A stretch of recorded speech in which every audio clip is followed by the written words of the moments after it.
Varicose veins కి సరైన చికిత్స కోసం సంప్రదించండి ఎవిస్ హాస్పిటల్.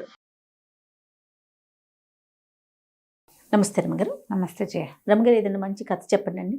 పట్టుబదలని విక్రమార్కుడు మళ్ళీ వెనక్కి నడిచాడు. కాళేవరాన్ని భుజం మీద వేసుకున్నాడు. ముందుకు నడుస్తుంటే శవాన్ని ఆశ్రయించుకుని ఉన్నటువంటి భేతాళుడు ఒక కథ చెప్తానన్నాడు, మార్గాయాసం తెలియకుండా. పూర్వం యమధర్మరాజుకి ఒక శాపం ఉంది. ఏమిటి? మాండవ్యుడు అనే మహాముని కొరత వేయించాడు. కొరత వేశారు. మహాముని కొరత వేసి మరణించాడు. కొరత వేయటం అంటే ఆయన దారిని ఆయన కూర్చున్నాడు. ఓ దొంగలు ఎవరో వెళ్ళారు అటు నుంచి, ఆయన పక్క నుంచి. ఈ దొంగలతో పాటు మాండవ్యుడిని కూడా దొంగగా భావించి రాజభటులు తీసుకుపోయారు. దొరికిన వాళ్ళందరినీ కొరతేయమన్నాడు రాజు. మాండవ్య మహాముని కూడా కొరతేటువంటి ఒక శూలంలోకి ఇట్లా దింపేస్తారు మనిషిని. శూల దండనం అంటారు. శూలారోపణ చేయించటమే కొరతేయటం. కొరత వేయబడి మరణించిన తర్వాత ఆయన యమధర్మరాజు దగ్గరికి వెళ్ళాడు. మరణానంతరం వెళ్ళినప్పుడు అడిగాడు, నాకు ఇలాంటి భయంకరమైన మరణాన్ని ఎందుకు ఇచ్చావు? నాకు ఇట్లా ఎందుకు మరణం సంభవించింది అని అడిగితే ఈయన ఏమన్నాడు, నువ్వు చిన్నప్పుడు చేసిన పని వల్ల నీకు ఇది వచ్చిందని చెప్పాడు యమధర్మరాజు. చిన్నప్పుడు ఏం చేశాడు ఈయన? మాండవి మహాముని 10 ఏళ్ల లోపల తూనీగలు కనపడితే వాటి రెక్కలకి ఇట్లా ముళ్ళు పెట్టి వాటిని ఎగరనివ్వకుండా చేసేవాట. చిన్నప్పుడు తూనీగల్ని పట్టుకుంటాం. సీతాకోక చిలుక దొరికితే అబ్బో వెంపర్లాటగా ఉంటుంది, దాన్ని పట్టేసుకోవాలని ఉంటుంది. ఏమిటో తెలీదు, ఆ పట్టుకునే పిచ్చి. వాటికి ముళ్ళు పెట్టి వాటి రెక్కలకి వాటిని హింసించినందుకు నీకు ఇలాంటి మరణం వచ్చిందని చెప్పాడు. చెప్తే పాండవుడికి చాలా కోపం వచ్చింది. 10 ఏళ్ల లోపల చేసిన పిల్లవాడు చేసిన నేరం వాడిది అవుతుందా? అసలు పసిపిల్లవాడు, పసితనం, నా చిన్నతనంలో నేను చేసిన దానికి నాకు ఇలాంటి శిక్ష ఇస్తావా? నీ శిక్షా విధానం బాగుండలేదు. నువ్వు కొన్ని 100 సంవత్సరాల పైగా నువ్వు శూద్రయోని యందు జన్మించి మానవుడుగా బతుకు నువ్వని యమధర్మరాజుని శపించాడు.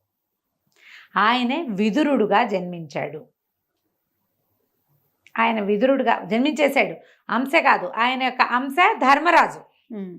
ఆయనే విదురుడుగా పుట్టాడు. ఇక్కడ పుట్టేసరికల్లా ఈయన మరి ఇంతకాలం లేడు కదా, 150 సంవత్సరాలు ఎంతో 200 సంవత్సరాలు లేడు.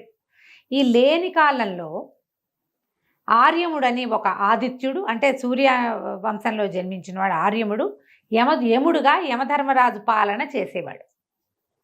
ఆయన చాలా శ్రద్ధ కలిగినవాడు ఆర్యముడు. ఈ వచ్చిన పాపులందరినీ నువ్వు ఈ పాపం ఎందుకు చేసావు, నువ్వు ఇది ఎందుకు చేసావు, నీ వల్ల ఇట్లా తప్పైంది, ఎటా అయింది అని ప్రశ్నించి ఆయన ఒక లిస్టు తయారు చేసుకున్నాడు. ఒక ఏమనాలంటే ఒక నోట్స్ రాశాడు.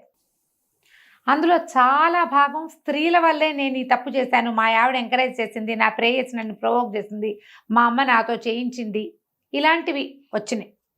ఆయన అవన్నీ క్రోడీకరించుకుని ఒక ఏమనాలి ఒక పిండితార్థం తీశాడు.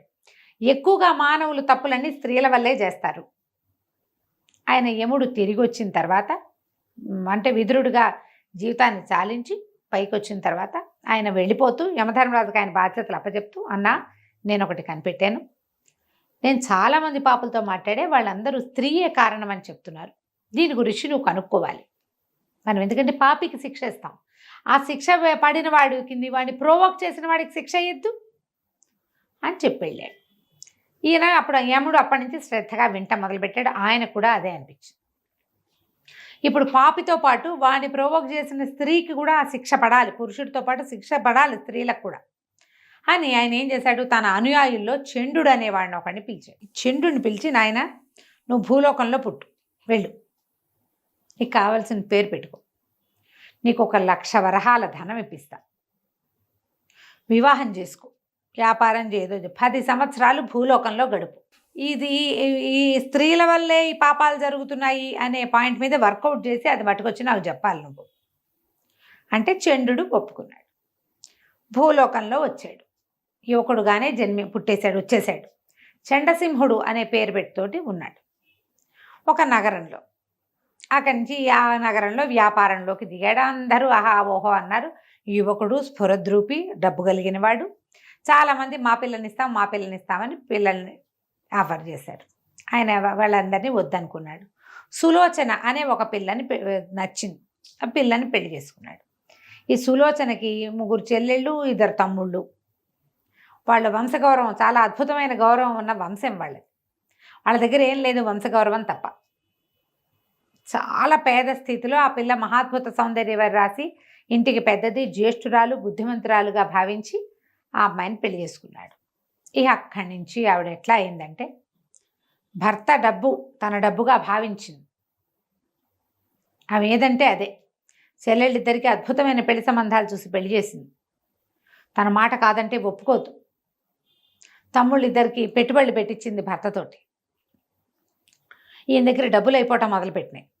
1,00,000 తెచ్చుకున్నాడు. ఆడంబరాలు చేసి పోసేస్తూ ఉంటే వ్యాపారంలో పెడితే డబ్బులు పెరుగుతాయి. వ్యాపారంలో డబ్బులు పెట్టినా ఆవిడ ఉంచేది కాదు ఆ డబ్బుని. మా చెల్లెలకి సీమంతా, మా చెల్లెలకి పేరెంటాం అని డబ్బులు లాగేసేది. వాళ్ళకి పోసేసేయాలి, ఎంతసేపు పుట్టింటి పోసేయాలి. తన తండ్రి వంశగౌరవాన్ని కాపాడటమే ఆవిడ లక్ష్యం. తమ్ముళ్ళు ఇద్దరితోటి పెద్ద పెద్ద పెట్టుబడులు పెట్టించి పెద్ద నౌకా వ్యాపారాలు చేయించింది.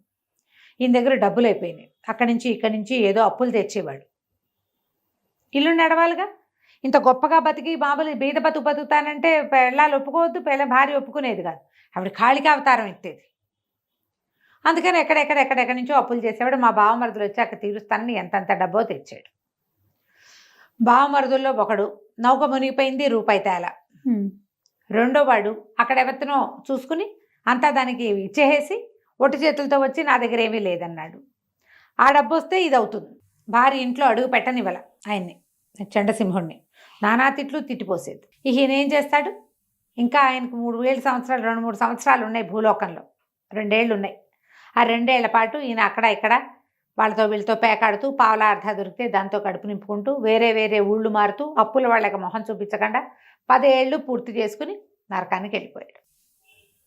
పైకి వెళ్ళాక అప్పుడు యమధర్మరాజు కావలిచ్చుకున్నాడు. నాయన 10 ఏళ్ళు ఉన్నావురా, 10 సంవత్సరాలు నువ్వు లేకుండా ఇతను నరకం పోసిపోయింది. ఏమిటి చెప్పు, నువ్వేం తెలుసుకొచ్చావు? నువ్వు ఇప్పుడు ఏ దుస్థితిలో వచ్చావు? ఎక్కడో ఒక పాడుపడిన ఇంట్లో ఆహారం లేక చచ్చిపోయాడు. చిత్రగుప్తుడు మొట్టమొదట ఈయన చంద్రుడిని పంపించేటప్పుడే యమధర్మరాజు ఏం చెప్పాడంటే, ఈ 10 ఏళ్ళు నీ పాతకాలని మేము లెక్క పెట్టాం. చిత్రగుప్తుడు నీ చిట్టా రాయుడు, నీ సంగతి రాసుకోండి, మీ సంగతి మేము చూడడం అసలని చెప్పారు. వీళ్ళు ఇతని జీవితంలో ఏం జరిగిందో వాళ్ళకి తెలియదు. వాళ్ళు చూస్తేగా రాసేది. మరి చూసటం లేకపోతే రాసటం కూడా ఉండదు. ఏమీ లేదు అక్కడ, ఏమీ చూడలే వాళ్ళు. ఇప్పుడు చెప్పమన్నారు. చెప్పమంటే కదా, నువ్వు ఇప్పుడు ఎలాంటి స్థితిలో మరణించావు? నువ్వు నిన్ను భటులు తెచ్చే నాటికి నువ్వు చింకిపాతలతోటి ఉన్నావు. 1,00,000 రూపాయలు ఇచ్చాను నీకు, 1,00,000 వరహాలు. వివాహం చేసుకున్నావు. ఏమిటి ఆ స్త్రీ? ఆవిడే నీ భార్య, ఆమె వల్లే కదా నువ్వు ఇలా అయ్యావంటే చంద్రుడు చెప్పాడు, కాదు, స్త్రీల వల్ల కాదు, మనుషుల ఏ పాపాలకి ఆడవాళ్ళు కారణం కాదు అని చెప్పాడు. కథ ఎట్లా కనపడుతోంది మనకి? చెప్పేసరికల్లా యమధర్మరాజు సరే అని స్థిమితపడిపోయాడు. ఇక్కడ దాకా చెప్పాడు బేతాళుడు. ఇప్పుడు అడిగాడు, 1,00,000 వరహాలు తెచ్చుకుని దేవయోని యందు జన్మించినటువంటి చండసింహుణ్ణి అడుక్కునేలాగా, అప్పులు చేసేలాగా, పారిపోయేలాగా, బీదాపిక్కి తలదాచుకునే పాడుపడిన ఇంట్లో గడిపేలాగా చేసింది భార్య. అయినా కూడా అతను ఎందుకు చెప్పాడు? స్త్రీ వల్ల కాదు అని ఎందుకు చెప్పాడు అంటే నవ్వేట విక్రమార్కుడు. స్త్రీల వల్ల తమకి దొరికే సౌఖ్యం కోసం మగవాళ్ళు చేస్తారు తప్పులు. ఈయన మొదటే నేను మీ చెల్లెళ్ళ పెళ్ళిళ్ళు అవి నేను చేయలేను, ఇంత ఇస్తాను, ఇంతే అని చెప్పుంటే సరిపోయేదా? ఆమెను సంతోష పెట్టడానికి ఇచ్చాడు. నువ్వు సర్దుకోమంటే సర్దుకునేది, నువ్వు ఉంచితే ఉండేది ఆవిడ, నువ్వు ఉంచలేదు. ఇప్పుడు ఉంచకపోవడం తప్పెవరిది? ఉండకపోవడం తప్పు కాదు, ఉంచలేకపోవడం తప్పు. క్లియర్గా కదా. ఆమె వాళ్ళ తమ్ముళ్ళకి పెట్టుబడులు పెట్టమంటే నేను ఇంత పెట్టను, నేను ఇదే ఇస్తా, వాళ్ళని నేను వ్యాపారం చేస్తా, వాళ్ళని నా వెనకాల పని చేయమను అని చెప్పాల. ఆమె కాళికా అవతారం ఎత్తేది. ఆమె అందంగా, ఆమె సంతోషంగా, ఆమె ఉత్సాహంగా ఉండి వాళ్ళ పుట్టింటికి డబ్బు పంపిస్తూ ఆవిడ మొగుడిని అలరిస్తూ ఉంటే అతనికి నచ్చేది. వాళ్ళ చెల్లెలు పెళ్లి చేసిన రోజున మొగుడికి బాధపూజ చేసి కావలించుకుని బోళ్ళంత శృంగారంలో ఉంచి తేల్చి ఉంటుంది. ఆయనకు ఆ సుఖం కావాలి, అందుకని ఆమెను సంతోషపెట్టాడు. అది ఆమె కోసం చేసింది కాదు, తన సౌఖ్యం కోసం చేసుకున్నదే. మగవాళ్ళు ప్రతిదీ పెళ్ళాల మీదకు తోస్తారు, అది తప్పు. అందులో 5% కూడా నిజం ఉండదు. వీళ్ళే ఇంట్లో గొడవ, ఆ గొడవని హ్యాండిల్ చేయలేరు, అందుకని ఇచ్చేస్తారు. నువ్వు హ్యాండిల్ చేయలేకపోవడం ఎవరిది తప్పు? ఆ గొడవ చేస్తుంది. ఇప్పుడే ఓ పిల్లాడు గొడవ చేస్తున్నాడు, ఏదో చెప్తావు వినలేదు, కేకలేసావు, వినలేదు, ఏం చేస్తావు? చెంపకాయ కొట్టావు. అంతే. ఆడాళ్ళని కొట్టమని చెప్పట్లేదమ్మా, మీరు అలా అర్థం చేసుకోకండి అపార్థాలు. గట్టిగా చెప్పాలి, సరిగ్గా చెప్పాలి. మన దగ్గర ఇది ఉంది, ఇంతే సోర్స్ ఉంది, నేను ఇదే చేయగలను, ఇష్టమైతే ఉండు, కష్టమైతే మానేయమని చెప్పగలగాలి. నయానో భయానో చెప్పుకోవాలి. ఇప్పుడు నేను బోళ్ళని తప్పులు చేస్తాను, నేను లంచాలు తీసుకున్నాను, నేను అవేవో చేశాను, వాటన్నిటికీ నా భార్య నన్ను ప్రోవోక్ చేసింది అంటే ఆమె ప్రోవోక్ చేయటం ఆమె తప్పైతే ప్రోవోక్ అవ్వబడ్డం ఎవరి తప్పు కదా? అంతేగా. అందుకని చండసింహుడు చెప్పలేదు. భార్యా సౌఖ్యం మీద ఉన్న వ్యామోహంతో ఆయన చేసాడు ఆ పొరపాట్లని. ఇతను మొదటే ఓ 10,000 వరహాలు మీ పుట్టింటికి ఇస్తాను, ఇంకా మళ్ళీ వాళ్ళు మన జోలికి రావడానికి లేదు, నువ్వు నేను మన ఇంట్లో ఉందాం అంటే ఒప్పుకునేది ఆవిడ. ఆమెకి భర్త సౌఖ్యం ఆమెకే కావాలి, మగవాళ్ళకే కాదు భార్యా సౌఖ్యం. ఆడవాళ్ళకు కూడా భర్త, తమ ఇల్లు, తమ వాకిలి, భర్తతోటి సుఖ సంతోషాలు వాళ్ళకి అవసరమే. భర్త తనని సంతోషపెట్టేందుకు రెడీగా ఉంటే ఆవిడ ఏ సంతోషాన్నైనా తీసుకుంటుంది అని చెప్పాడు. అని చెప్పేసరికల్లా నవ్వొచ్చింది భేతాళుడికి కూడా. చాలా బాగా చెప్పావు, ఆడవాళ్ళు ఏ తప్పులకి కారణం కాదు, అందుకని నేను వెళ్ళిపోతున్నాను, నువ్వు మౌనభంగం చేసావు కదా అని వెళ్ళిపోమని వెళ్ళిపోయాడు. ఈ కథ నిదానంగా చదువుతుంటే ఉంటుంది జయ, చాలా జీవితాలు మన చుట్టుపక్కల మనకు కనపడతాయి ఇట్లా చేసినవి. ఆమెను హ్యాపీగా ఉంచడం కోసం చేస్తారు. ఆవిడ హ్యాపీగా ఉంటే తమ జరుగుబాటు ఎంత బాగుంటుందో చూసుకుంటారు. ఆవిడ డిస్ప్లేస్ చేయటం ఇష్టం ఉండదు, తద్వారా తమ రోజులు పాడవుతాయి అనుకుంటారు. ఒక 2-3 సార్లు డిస్ప్లేస్ చేశాక ఆవిడ మాత్రం తన జీవితం ఎందుకు పాడు చేసుకోవాలనుకుంటుంది, సర్దుకుంటుంది కదా. చెయ్యరు అట్లా.